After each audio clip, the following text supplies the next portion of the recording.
the market knows me as one thing, but the capabilities are growing very drastically in another way. Martians landed. Yes. Wearing Prada suits. Yes. Drinking Henry Seltzer. Yes. Chewing juicy fruit. Yes, and? Your branding here. Yes, brand. Your message here. Yes, and? A verse about Yes. your product here. Yes. I'm Hersh Rephun. Yes, and? I'm a message therapist. Yes. And I have a podcast. Yes, brand. That's right, that's it. Yes. We'll help you fix the world. Yes. Or your bottom line. All right. Your bottom line. Get it. I get it. Welcome to the Yes Brand Podcast.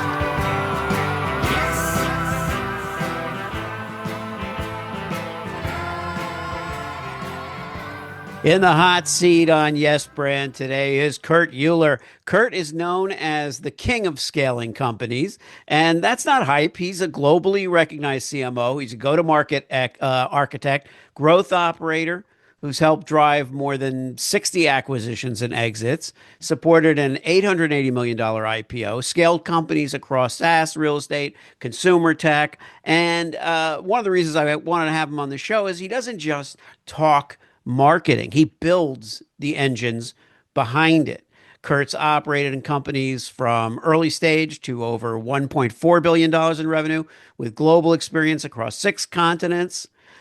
His works influence technologies used by millions of people, including at Apple, Meta, Microsoft, Garmin.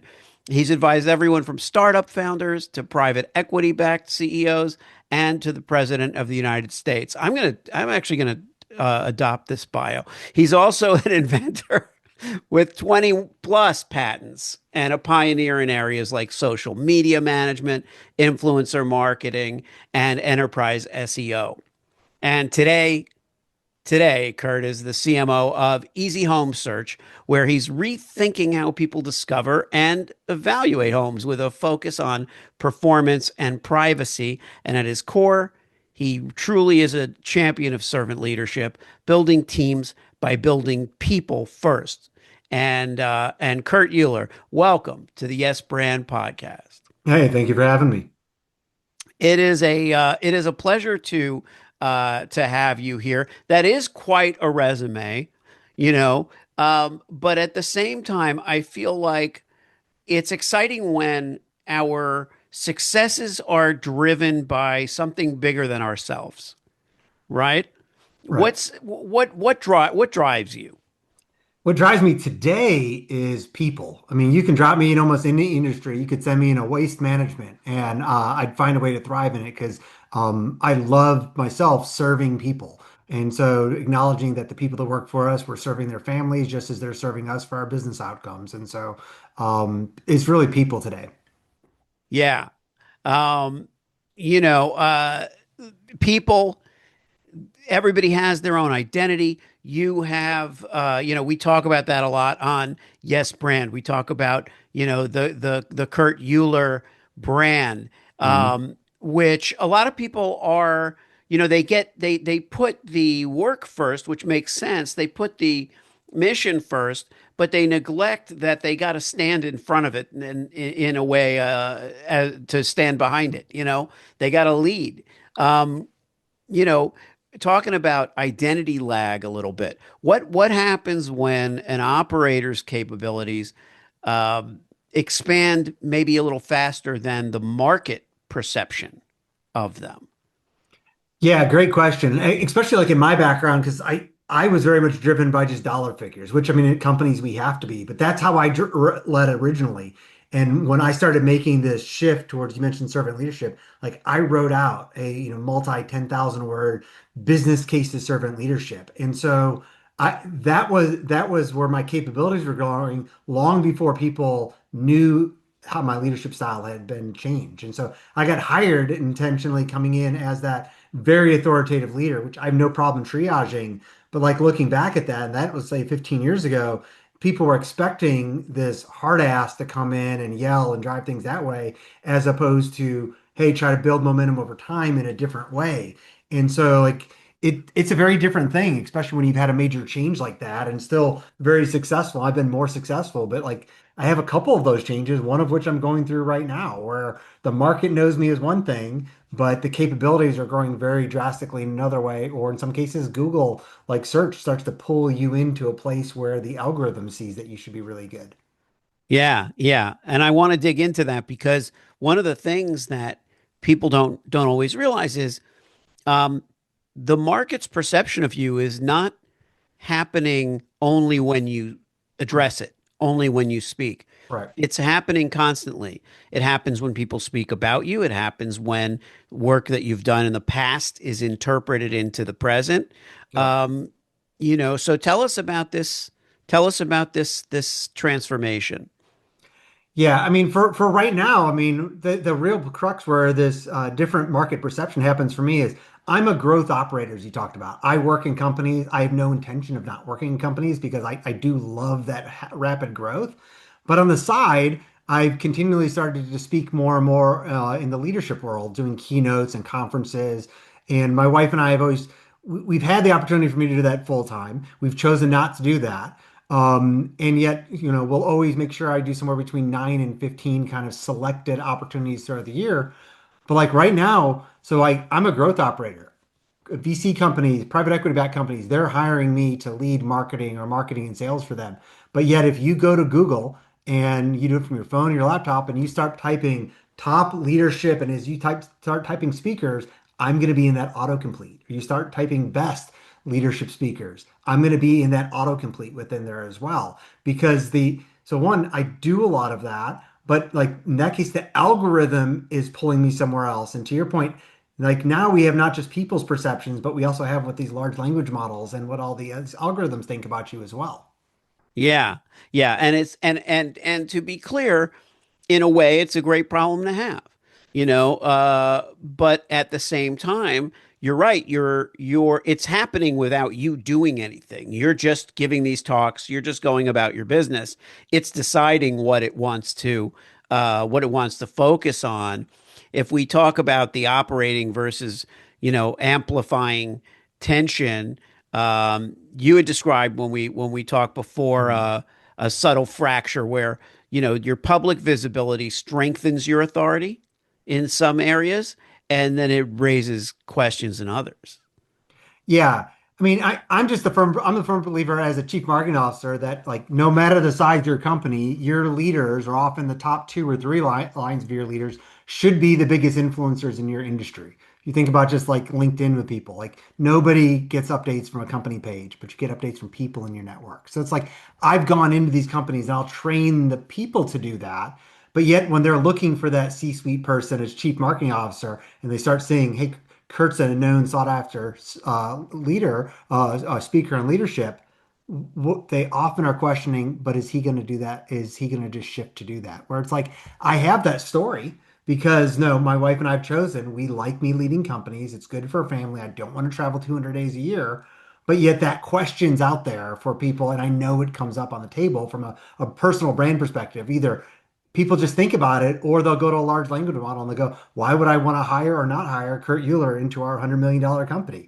And which, by the way, if you're an executive listening from a personal brand perspective, you should do that in every major network. Whatever your position is, go see what it thinks about you, because that's part of then the brand that's out there as well. And how do you manage that? What talk us through like what might happen when Well, you do that? for me, I know that that frequently comes up because there's enough out there around me doing keynotes, and I've been members of the National Speakers Association and other places, so I know this topic is going to come up. So at my level, you're never applying for a job, but when somebody reaches out or a retained search firm, I know that that's either going to be in the back of their mind or they're going to stumble upon it at some point. So I'm going to choose from a branding perspective and a personality perspective to bring that up ahead of time to make sure that I can try to address it, saying like, yes, my wife and I do make sure I do 9 to 15 opportunities a year, but no more than that because it's a side hustle for us as opposed to like the core job. But like I don't know where you start to look at things like the Google autocomplete starts to fill me in as one of the top leadership speakers in the world. Like that starts to change it at that mind. So I don't know how much that will continue to be from that tension of I have the story and it is a complete and accurate story, but on the other side, Like the algorithms are starting to tell your brain in a way that you are not. Yeah.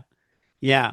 And the question is, and this is, I don't even mean this facetiously, a lot of the time it leads us to wonder, oh well, who are we then? I guess maybe I have even a little bit of a wrong perception about my own position in the world because, as you pointed out, you know, we have to look at what the market is saying.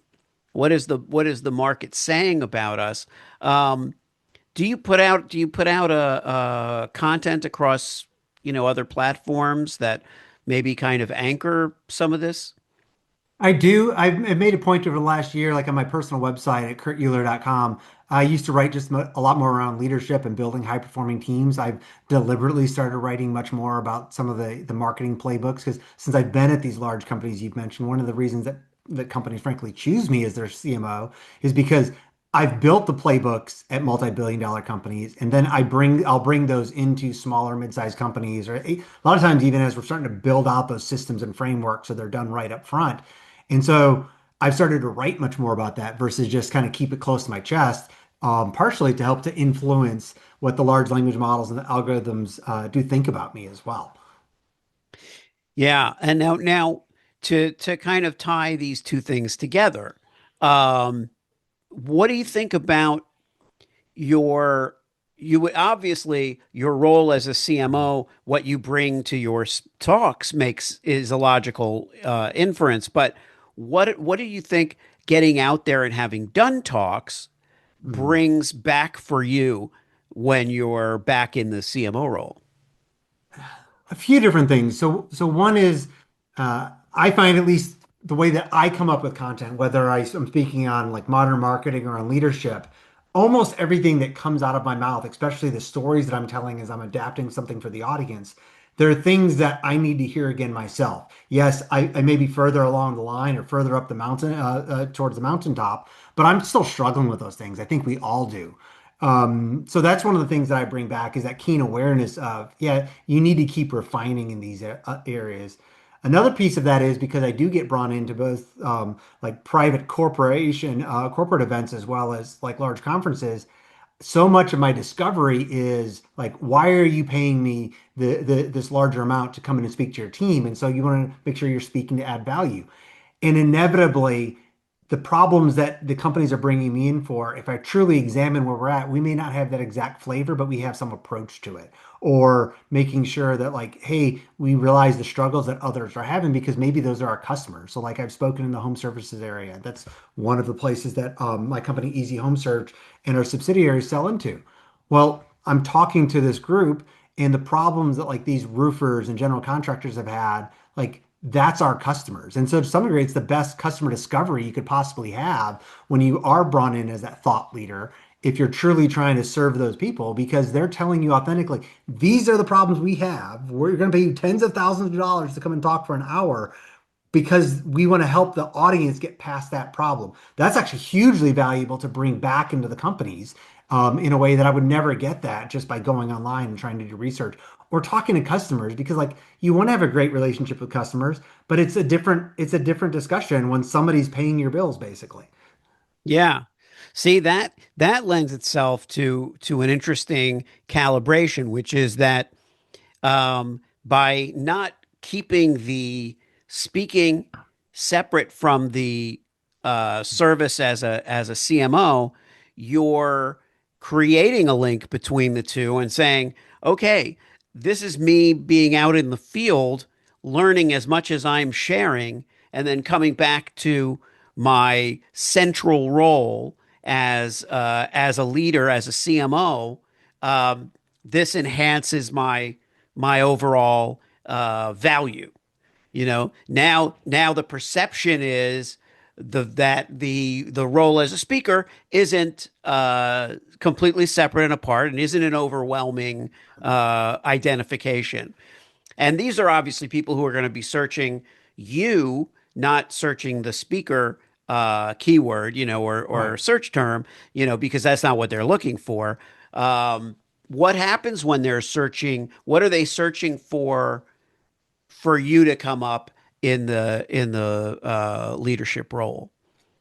It depends. And so, like, especially for somebody that's just looking for information, maybe they're not looking for a speaker yet. They might be looking for terms on building high performance teams, servant leadership, or a lot of times I get people I can see that come to my website because they're looking for things that are along the lines of why doesn't servant leadership work, or myths about servant leadership. But on the other side, like I find a lot of times that CEOs have problems where they misunderstand marketing terms like demand generation versus lead generation. Lead generation is somebody just filling out a contact form and getting that contact and then putting them into a funnel. Demand generation is getting people to actually like search out your brand, your service, or you as an individual. And so I've written content for that. And so that's the one of the reasons I'll pop up a lot, both in some of the citations from large language models, because people are asking, and often they don't know how to ask, which is why they're using like Perplexity versus Yeah. Google for that. So that's often how I'm kind of coming up in those searches. Yeah. It's also worth mentioning that this, you're in motion. The people that are looking for problem solving are in motion. Everybody's got some momentum, and the changes that we make, it's almost like we're doing, we're changing in the car. Right. It's like this isn't a reinvention of us. It's a refinement while there's already traction. There's already momentum and forward movement, and we're shifting and calibrating to keep up, or to have the surroundings keep up with us. And I imagine that's kind of a different kind of decision making. It is a different kind of decision making. It's one of the reasons I like your show and your approach from a branding perspective, because like if I think about just like me specifically as a leadership speaker, as we go towards that part of my personal brand, often will ask people like, why did you call me? And so I'll get a comment that's sometimes flippant, like, well, you're a lot cheaper than, John Maxwell. Well, yes, I am. But they'll often say something too, is like, but you're the only leadership keynote speaker that can handle like large groups that has actually led a company anytime in the last like 30 years, but much less you're leading them now in the trenches. So you have relevant stories to like these AI decisions that we're having. And like so that's interesting for me, just as to your point about being momentum, but your approach to personal branding, most people are not like a speaker. And so like in that case, I am just different than other leadership speakers because like everybody else has been like, yeah, John Maxwell has like a what 27th book or something, Yeah. but he's been John Maxwell for the last 35 years. And so but most people that are building personal brands, we're running companies, we're building things, we're trying to do things. And so that is a changing environment for us. And especially, I think, with what's happening right now, like we used to get advice that says keep everything separate. And I'm like, well, that's becoming increasingly difficult to do. And so we're all more and more in momentum. Do you want to share your family? Do you want to share your struggles? Like you can choose to share those openly or not, but some level that is going to get out there. And it probably should be if you want to be different than just what the AI slop that's out there is. Yeah. Yeah. And I'm so glad you mentioned that, Kurt, because I take a 360 view of myself, of my clients that I work with. I look at the 360 view of who somebody is. And to me, when with the advent of AI, that was the first thought was, well, look, if we keep focusing on the individual spark that sets us apart, if we focus on those things that truly make us incomparable in our role, and that is why having a role at the same time that you have expertise to talk about Mm. and you have ideas to share is so vital, in what you're doing. Then you won't be mistaken for anyone else. Now you still have that issue of let's make sure that there's coherence in the signal that's out there. But that said, it's not, oh well, it's another person with these degrees. It's another person with this resume, more or less. You know. Also, the idea of the different kinds of conversations that you can have. Being a marketing operator, being a leadership voice, faith and family conversations, all of these things can coexist. The question is, how deliberately are these lanes structured so that people will get a 360 view of you? Yeah, I agree with that, and I like that approach. And when we'd spoken before this, just leading into it, is like there are so many. As I've thought about that conversation you and I had, there is so much of this. It's just it being intentional. I have thought through being intentional so that there is at least fairly cohesive. Hey, I'm a marketing and business operator, and I'm a leadership speaker on leadership and building teams, and those do coexist. Now, like because I have been pulled more and more to also speaking on like raising servant leaders and put some of those organizations and conferences, like I have had to think about, hey, do I want to continue going that line, that route, even though there is desire for people to want to pull me into that. But I think it is important to think, how do I want to phase that together? And so, and because it's just about being intentional. Like I've intentionally do think about like even on social media, what do I post on social media? Because I also know like people say they want to get in touch with me. I'm like, well, you can go to my website, but like here's where you go from there. Like go to LinkedIn if you want business content, or go to Instagram if you want to see the personal side. And there's very little business stuff like on Instagram as a way to both have something that's cohesive but also separate as well. Yeah. Yeah. Um and I look, I think so many of us have, tried over the years to try to present that full picture on one platform, Yeah. which is, to your point, not really the way to do it. And people need different audiences need to see what they need to see. Right. On Instagram, I really 99% of the time it's podcast stuff. That's what my Instagram, page has been curated to be. I used to do all the kids' birthdays and all, and I think I still do sometimes. I use like Facebook for that. Right. Facebook, I kind of, you'll get, if you want to see like personality and family and stuff, I guess you'll see more on Facebook because they're on it. My Right. kids are on it. My wife doesn't use any, she's on LinkedIn, but she works for a nonprofit, and it's like everything that she does on LinkedIn, everything she does is for work, but she's managed to somehow avoid Facebook and Instagram, Right. which I envy. But I think that the idea is uh, for people who are listening whose brands are growing, their visibility is expanding. A lot of people are already feeling it simply because visibility is such a it's such a known out there now. It feels like a must have, but visibility when it's not right or when you're not ready can be, damaging. When someone's visibility expands, what do you think tends to fracture first? Credibility, integrity, or clarity? The integrity often goes a lot with I mean, like even with authority and things on that area, because I find too often people start to share about experiences or accolades or at a level where they do not have that experience yet.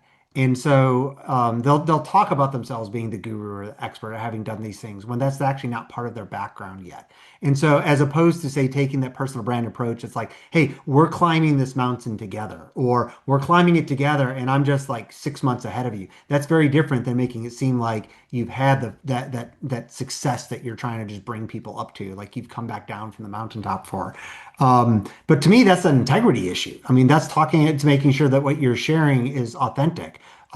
Which is also why I personally choose, not everybody does, but to share more of my struggles. Like, hey, I have bad days where I deal with like I was really tired last night, but my son had a trail life troop event, and so it's like, well, I'm committed to being a good follower there and helping co-lead that group, and so it's like, so we still got up and went. And so when people asked how we were, and I was like, I told them then. Well, that's part of kind of sharing, like to me, integrity of being honest in kind of all things. But back to your thing before, it still is like it's in being intentional about what you're putting out there, and especially for those that are just based in the U.S. as well, or based just in any one region. unless you only intend to build a presence or be hired just locally, like your brand is going to extend everywhere else. And it's like being aware of what does that look like? Like you may want to keep personal and work separated, but like here's what happens when you get resumes from a lot of people in Europe. There's a section for hobbies and family sometimes. And like Hmm. it's not rare for me to get a resume from somebody, in France, and it mentions that they play guitar, here's the ages of their kids, and they take 6 months off or 6 weeks off every summer to go to this place. Like that's on their resume. But in the US, we can't even ask those questions like in a thing. But that's part of a personal brand, which like I at least expect to see some of those things from people that I'm following. Yeah, and that used to be the norm Right. when I was out of college. We all had skills and abilities or talents or whatever it was, and we would put those things because they rounded us out. Right. And I think that as we kind of circle back around here, it's like that is something that has come up several times in this conversation is rounding out your brand in a way that serves not to dilute it, but to really distinguish it and to really make what you're doing special. I want to close with you just I talk a lot about selling the truth. And what I'd like to close with, Kurt, is first of all, let our audience know where they can find you so that they can learn about you, what you want them to learn, what you want them to Well, my learn. personal website at Kurt Uhlir, uhlir.com is going to be the best hub. It'll send you anywhere else, but there's a ton of content on there, including that business case for servant leadership.